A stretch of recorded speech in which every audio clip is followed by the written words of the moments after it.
ইসলামাবাদ গ্রামে রহমত নামের এক সৎ দুধ বিক্রেতা বাস করতেন। তিনি ছিল খুবই গরিব। তিনি যা রোজগার করতেন তাই দিয়েই তার সংসার চলত। অনেক কষ্ট করে রহমত মিয়া একটি গরু কিনেছিলেন, আর গরুটি উন্নত জাতের হওয়ায় প্রতিদিন তিনি ১০-১২ লিটার করে দুধ বিক্রি করতেন। একদিন সকালে রহমত মিয়া বাজারে দুধ বিক্রি করতে আসেন। রহমত ভাই, আজকের প্রতি লিটার গরুর দুধের দাম কত?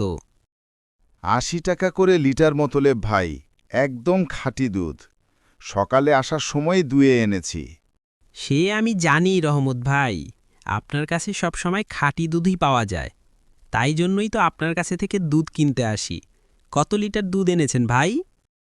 অন্য দিনের তুলনায় আজকে একটু কম হয়েছে ভাই, তবুও লাখো কোটি শুকরিয়া আল্লাহর দরবারে। তিনি যে আমাকে রিজিক দিয়েছেন, সুস্থ রেখেছেন। ৯ লিটার দুধ এনেছি ভাই। কতটুকু দিব আপনাকে? আমাকে সবটুকুই দিয়ে দেন ভাই। আজকে বাড়িতে মেহমান আসবে তো, তাই একটু বেশি করেই দুধ নিয়ে যেতে বলেছে আমার গিন্নি। আচ্ছা ভাই, সবটুকুই দিয়ে দিচ্ছি। আবার আসবেন ভাই। হ্যাঁ, অবশ্যই আসব ইনশাআল্লাহ। তারপর মোতলেব সাহেব দুধ কিনে চলে যান। অন্যদিকে রাজু নামের আরেকজন লোক দুধ বিক্রি করতেন, কিন্তু সে যতটুকু দুধ নিয়ে আসতেন তার অর্ধেকটাই বাড়িতে ফিরিয়ে নিয়ে যেত, বিক্রি না হওয়ার কারণে। প্রতিদিন রহমত মিয়ার দোকানে ভিড় লেগেই থাকত, কিন্তু এই ভিড় রাজু নামক সেই লোকটার সহ্য হতো না। তাই সে মনে মনে কিছু ভাবতে লাগল। প্রতিদিন আমি দুধ বাড়িতে ফিরিয়ে নিয়ে যাই, আমার তেমন কোনো ইনকামই হয় না।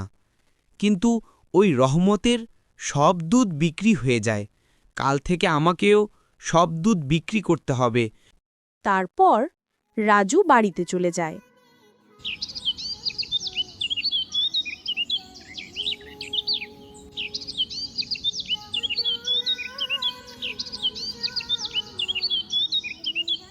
আসুন আসুন, দুধ নিয়ে যান। দুধ কম দামে পেয়ে যাচ্ছেন। দুধ মাত্র ৬০ টাকা করে প্রতি লিটার দুধ পেয়ে যাবেন আমার কাছে, একদম খাঁটি দুধ। ভাই ২ লিটার দুধ দেন তো। হ্যাঁ ভাই, দিচ্ছি। এর মাঝেই রাজু বলে ওঠে, কম দামে পেয়ে যাচ্ছেন খাঁটি দুধ, তাই শেষ হওয়ার আগেই ক্রয় করে নিয়ে যান, একদম পানির দামে। ভাই থাক, নিব না আজকে আপনার থেকে। ওই লোক কম দামের দুধ বিক্রি করতেছেন, ওনার কাছে থেকেই আজ কিনি বরং। মার কাছে টাকাও কম আজকে। তারপর মুতলেব সাহেব রাজুর দোকান থেকে দুধ কিনে বাড়ি নিয়ে যান। একে একে রহমত মিয়ার সব কাস্টমার দাম কম শুনে রাজুর দোকানে ভিড় করতে থাকে। এদিকে রহমত মিয়ার একদমই কম বেচাকেনা হয়, তাই তাকে কয়েক লিটার দুধ বাড়িতে ফিরিয়ে নিয়ে যেতে হয়। এভাবেই বেশ কিছুদিন চলতে থাকে।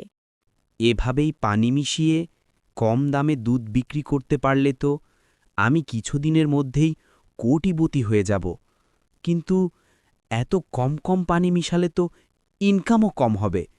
আমি বরং বেশি করে পানি মেশাই। এই বলে রাজু বেশি বেশি পানি মেশাতে থাকে। রাজুর দেরে দেখে মোতলেব মিয়া রাজুর বাড়িতেই দুধ নিতে চলে আসে। আর এসে সে দেখতে পায়, ইয়া আল্লাহ, এই লোক দেখি দুধে পানি মিশিয়ে ২ নাম্বারি করে রোজগার করে।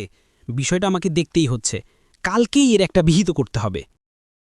এই বলে মোতলেব সাহেব রাজুর কর্মকাণ্ড ফোনে ধারণ করে নিয়ে চলে যায়।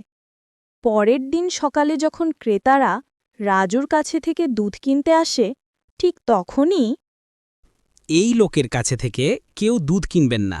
উনি দুধে পানি মিশিয়ে আমাদের কাছে দুধ বিক্রি করে। এই দেখেন। তারপর মোতলেব সাহেব সবাইকে ভিডিওটা দেখাতে থাকে। আপনি কি ইসলামের বিধিনিষেধ জানেন না? কুরআনে আল্লাহ তাআলা বলেন, তোমরা পরিমাপে কম দিও না। সূরা হুদ আয়াত ৮৪। রাসূলুল্লাহ বলেন, যে প্রতারণা করে সে আমাদের অন্তর্ভুক্ত নয়। সহিহ মুসলিম। খাদ্যে ভেজাল করা সরাসরি এই প্রতারণার অন্তর্ভুক্ত। রসুল আরও বলেন, কোনো ক্ষতি করা যাবে না এবং ক্ষতির প্রতিদানও দেওয়া যাবে না। ইবনে মাজাহ। ভেজাল খাবার মানুষের শরীরের ক্ষতি করে, তাই এটি হারাম। তাই আপনি যদি আপনার এই অসাধু কাজ চালিয়ে যান, তাহলে আপনার বিরুদ্ধে আমরা আইনগত ব্যবস্থা নেব। আমার ভুল হয়ে গিয়েছে। আমি আর কখনোই এমন ভুল করব না। সৎ পথেই ব্যবসা করব। সর্বশেষে রাজু তার ভুল বুঝতে পারে। বন্ধুরা, আমরা কখনোই প্রতারণা, জালিয়াতি ও বিভিন্ন ধরনের হারাম কাজে নিজেদের জড়াব না। বিভিন্ন ধরনের অপকর্মের কারণে যেমন আমরা দুনিয়াতে বিপদে পড়ব, আখিরাতেও আল্লাহ ও তার রাসূলের সুপারিশ থেকে বঞ্চিত হব।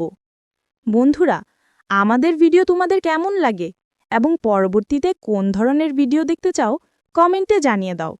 লাইক এবং সাবস্ক্রাইব করতে ভুলো না যেন। আল্লাহ হাফেজ।